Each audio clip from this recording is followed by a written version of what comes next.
مدینہ مدینہ مدینہ مدینہ مدینہ مدینہ مدینہ۔ محترم ناظرین کرام، آپ حضرات کے مابین اب بغیر کسی تاخیر و تمہید کے حضور شہزاد غازی ملت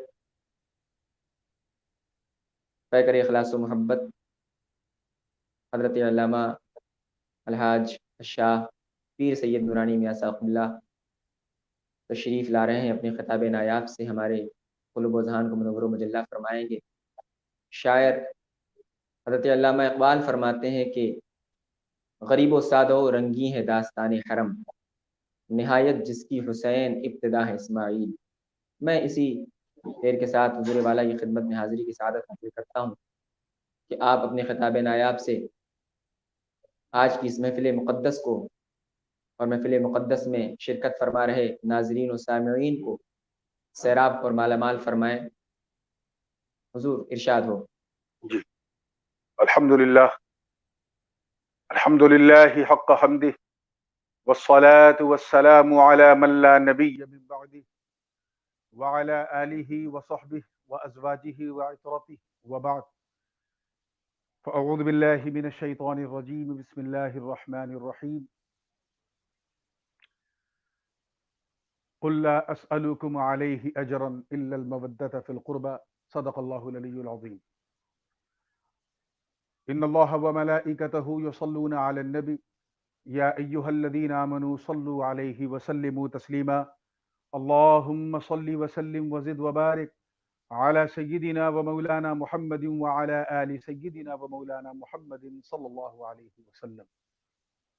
عزیزان مکرم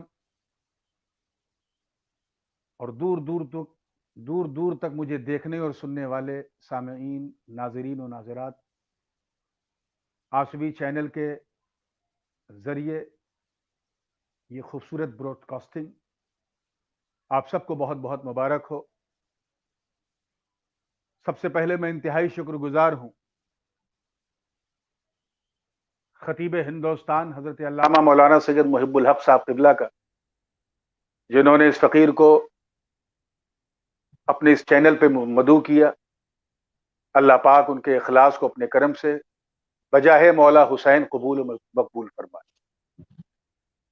ظاہر ہے یہ نہ کسی خطاب کا موقع ہے اور نہ اس طرح سے کوئی ماحول بنتا ہے، لیکن ہر حسینی کے دھڑکتے ہوئے دل کی آواز جو آج بہت مغموم لب و لہجے کا شکار ہے، بالخصوص محرم کے اس عشرہ اولیٰ میں، بس انہی آوازوں کو دستک دے کے اس غم کو تازہ کرنے کا ایک خوبصورت موقع ہے۔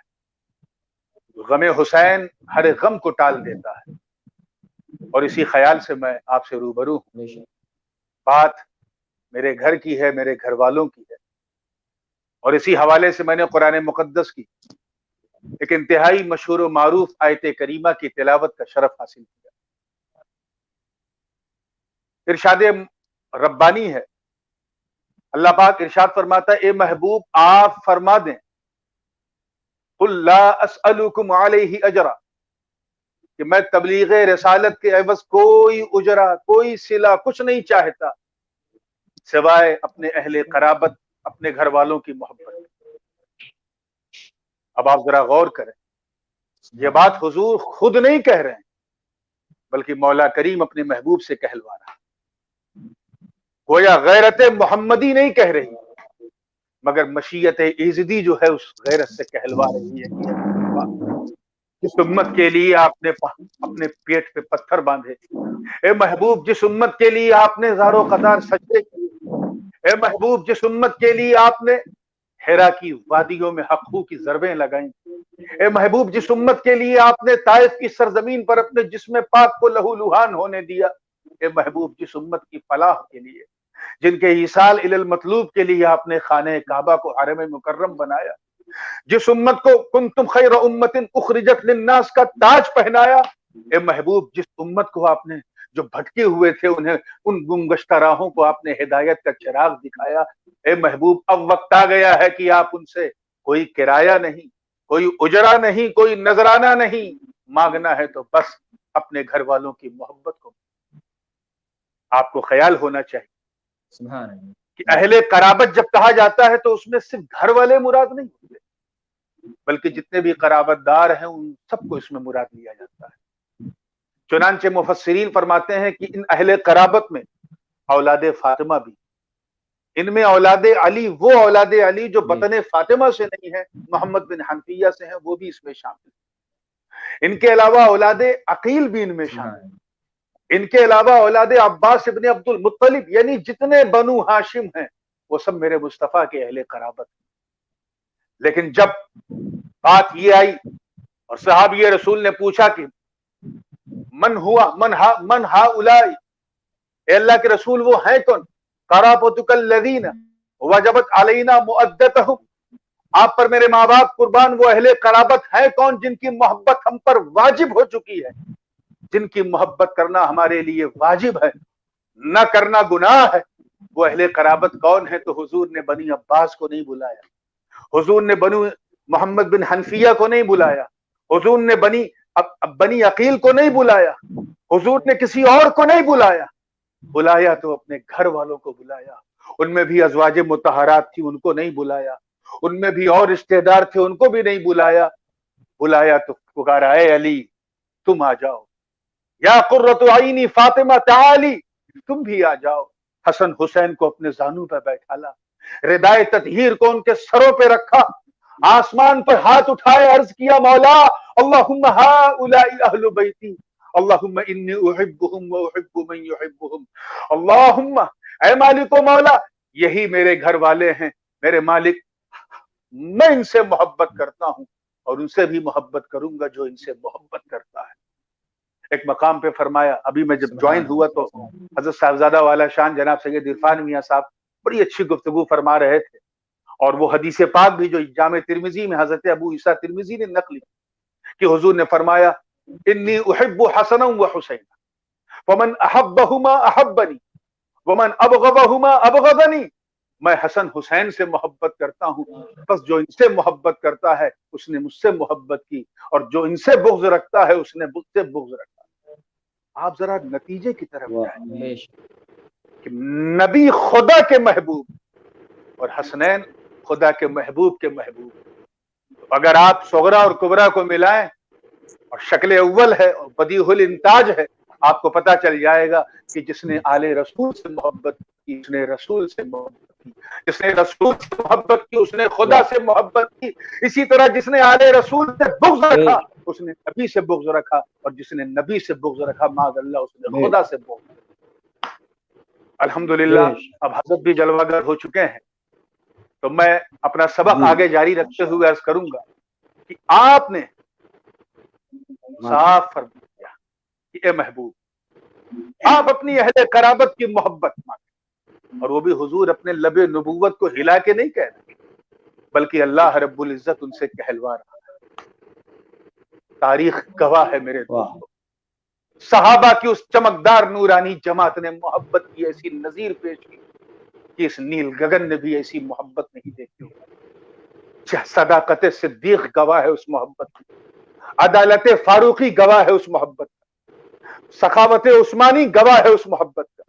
حضرت عمر ابن خطاب رضی اللہ تعالیٰ عنہ کے تعلق بدعقیدہ گمراہ اگر اہل تشا جو ہے وہ بڑی بدگمانی کے شکار ہو کر معاذ اللہ تبرہ بازی بھی کرتے ہیں، اس لیے میں کسی اور کی روایت اس موقع پہ نہیں، میں جانتا ہوں یہ سوشل پلیٹ فارم ہے اور اسے کوئی بھی دیکھ سکتا ہے، اس لیے میں اہل سنت کی اس اسٹیج سے اور بالخصوص خطیب اعظم ہندوستان کی موجودگی میں یہ پیغام دینا چاہتا ہوں کہ یاد رکھنا وہ واقعہ ہم نے بھی سنا ہے، تم نے بھی پڑھا ہے، نزہۃ المجالس اٹھا کے دیکھ لیں، یا البنایہ والنہایہ اٹھا کے دیکھ، جامع ترمذی کھولیں، کتاب المناقب اٹھا کے دیکھ کہ حضرت سیدنا حسن بن ابی طالب رضی اللہ تعالیٰ عنہ، جبکہ ایک روایت امام حسین کی تھی، حضرت عبداللہ ابن عمر کے ساتھ کھیل رہے تھے،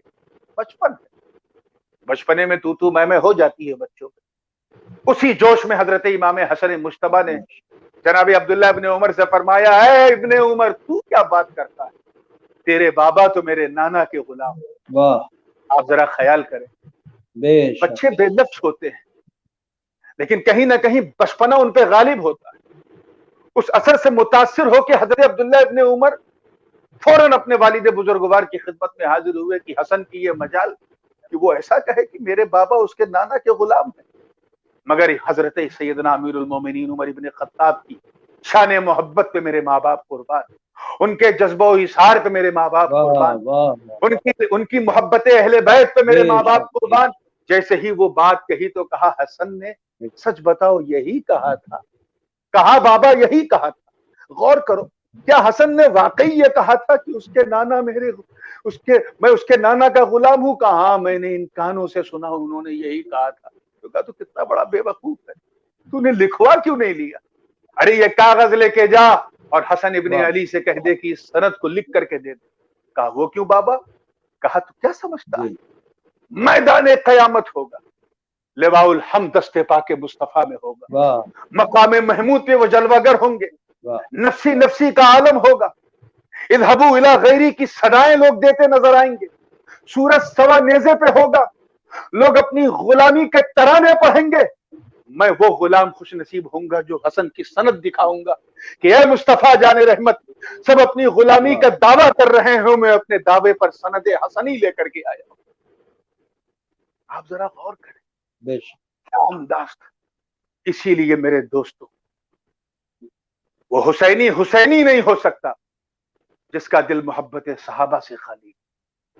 ایسے ہی وہ شخص پکا سنی نہیں ہو سکتا جس کا دل محبت اہل بیت سے خالی. ہم حسنی حسینی سنی. ایک دوسری خاص بات میں یہاں اس موقع پہ کہنا چاہتا ہوں، آج کل ایک چلن چل پڑا ہے، میرے حسینی بھائیوں میرے حسینی بھائیوں. بے شک ہم حسینی ہیں اور ہمیں ناز ہے کہ ہم حسینی ہیں الحمدللہ، مگر پوری بات نہیں کہی جاتی. پوری بات یہ ہے کہ ہم پکے حسنی حسینی. نہ ہم امام حسن کو چھوڑنے کو تیار، نہ ہم امام حسین کو چھوڑنے کو تیار. دونوں کے لیے کہا گیا سیدہ شبابی اہل الجنہ. ہم دونوں کو ایک ساتھ تھامے ہوئے ہیں. دونوں کی تحریروں کو دیکھ کر کے رب نے فیصلہ کیا کہ دونوں کی تحریریں برابر ہیں. ہم دونوں کے ساتھ ہیں. دونوں کے پالنے کو جناب جبرائیل اپنے دستے پاک سے جھلاتے تھے. ہم دونوں کی محبت کے پابند ہیں.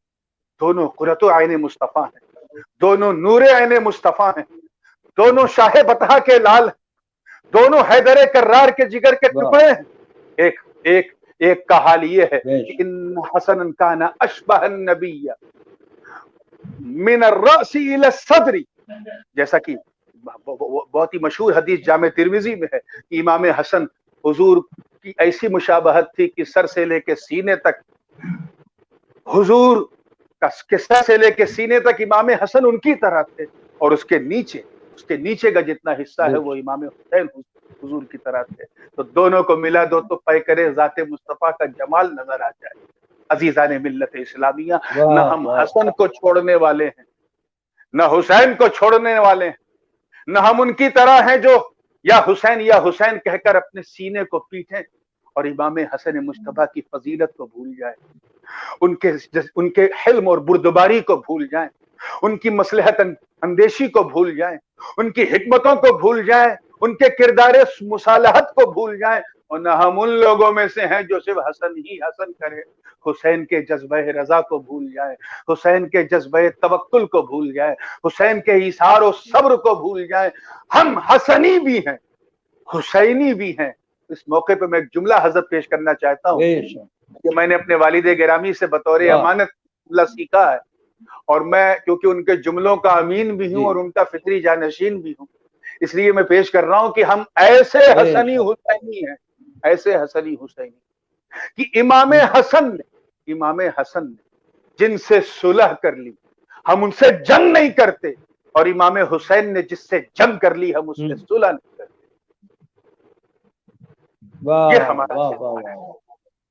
یہ ہمارا کردار ہے میرے دوست عزیزان ملت اسلامیہ.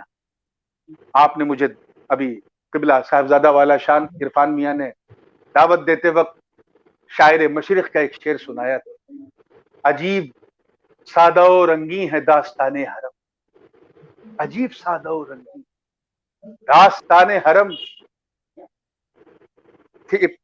ابتدا میں حسین، انتہا ہیں اسماعیل، ایسا کچھ شعر تھا. بہرحال میں اس کو بس اسی شعر کی تصریح کر کے اپنی گفتگو کو میں سمیٹ دوں گا، اور انشاءاللہ تعالیٰ پھر آپ کو حضرت کا بھی خطاب مستطاب و نایاب سننا ہے۔ واقعہ بڑا مشہور ہے، یہ بات کیوں کہی جا رہی ہے کہ ابتدا ہے حسین، انتہا ہے حسین، ابتدا ہے اسماعیل، یہ بات کیوں کہی جا رہی ہے؟ اس کی کئی وجوہات ہیں، لیکن جو بات قریب الفہم ہے اور عام ذہن والا آدمی بھی سمجھ سکتا ہے، کیونکہ زمانہ بڑا خراب ہے۔ آج کل تو حضرت صورتحال یہ ہے کہ اگر اس موقع پہ کوئی حدیث پیش کی جائے تو خبیث فوراً ٹوک دیتا ہے کہ یہ ضعیف ہے۔ اس لیے میں قرآن مقدس کی آیت سے اپنی گفتگو کو مدلل کرنا چاہوں گا۔ ارشاد ربانی، واقعہ کا پس منظر یہ ہے کہ بار بار ایک مطالبہ جناب خلیل سے کیا جا رہا تھا کہ اے ابراہیم خلیل اللہ، تم اللہ کی راہ میں اپنی محبوب چیز قربان کرو۔ اب ظاہر ہے کہ اللہ کی راہ میں قربان کرنا ہے، اور وہ بھی محبوب کون سی چیز ہو سکتی؟ مطالبہ تھا محبوب کا، تو اب محبوب کون ہے؟ ماشاء اللہ تو وہ کسی سے پیار ہی نہیں کرتے۔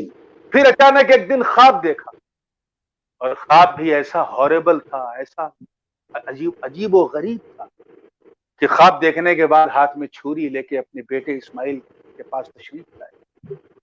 اور یہ واقعہ تب ہوا جب حضرت اسماعیل سن شعور کو پہنچے۔ قرآن مقدس کا 23واں پارہ ہے، سورہ صافات شریف کی آیات بینات کی تلاوت کر رہا ہوں۔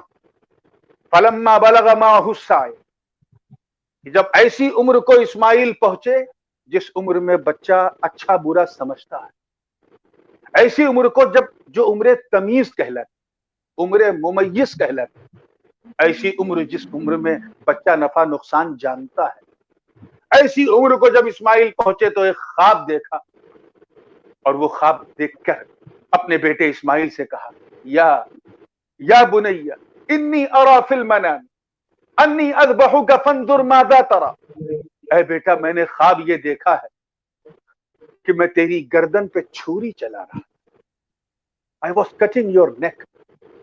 آپ ذرا خیال کریں، حضرت ابراہیم کیا فرما رہے ہیں؟ میں نے یہ خواب دیکھا، انی ارا فی المنام انی اذبحک فانظر ماذا تری، میں تیری گردن پہ چھری چلا رہا، ماذا تری، تیرا کیا خیال ہے؟ چلاؤں، یعنی اس خواب کو شرمندہ تعبیر کروں۔ آج کا اگر نوجوان کوئی ہوتا، سوشل میڈیا کا دیوانہ نوجوان، اور اپنے باپ کو اس کیفیت میں دیکھتا ہاتھ میں چھری اور کہتا خواب دیکھا ہے تو چلاؤں، تو نوجوان بھی کہتا ہے ابا کیا آپ سٹیا گئے؟ کوئی باپ اپنے بیٹے کی گردن کاٹے گا؟ مگر عزیزان مکرم، اگر خواب دیکھنے والے ابراہیم خلیل اللہ تو اسے شرمندہ تعبیر کرنے والے حضرت اسماعیل ذبیح اللہ، اللہ اکبر کبیرہ۔ عرض کرتے ہیں یا ابتی افعل ما تؤمر ستجدنی انشاءاللہ من الصابرین، اے بابا جان آپ کر دیجئے جو آپ کو حکم ملا ہے، ان قریب آپ مجھے انشاءاللہ صبر کرنے والا پائیں۔ Do it whatever you have been told by Allah subhanahu wa ta'ala۔ آپ ذرا سوچیں، خواب پر کہیں احکام شرعیہ کا نفاذ ہوتا ہے؟ چلیے وہ تو بہت بڑی بات ہو گئی، میں ایک سادہ مثال دوں۔ اگر آپ کسی اسکول میں پڑھیں اور آپ کا استاد آپ سے کہے کہ کل اسکول آنا، اور آپ نے رات میں خواب دیکھا، استاد خواب میں آیا کہا مت آنا، اور آپ نہیں گئے، دوسرے دن آپ اسکول پہنچے، مدرسے پہنچے، اور آپ کے استاد نے کہا کیوں نہیں آئے؟ کہا حضور آپ ہی نے تو منع کیا تھا خواب میں آ کے مت آنا، تو کیا یہ عذر معقول ہوگا؟ استاد اس عذر کو مانے گا؟ وہ کہے گا خواب میں دیکھا تھا، سپنا تھا، سپنا کبھی اپنا نہیں ہوتا، خواب میں کہی ہوئی بات حکم کا درجہ نہیں رکھتی، مگر جب خواب نبی دیکھتا ہے تو وحی الہی ہے، الہام ربانی ہے۔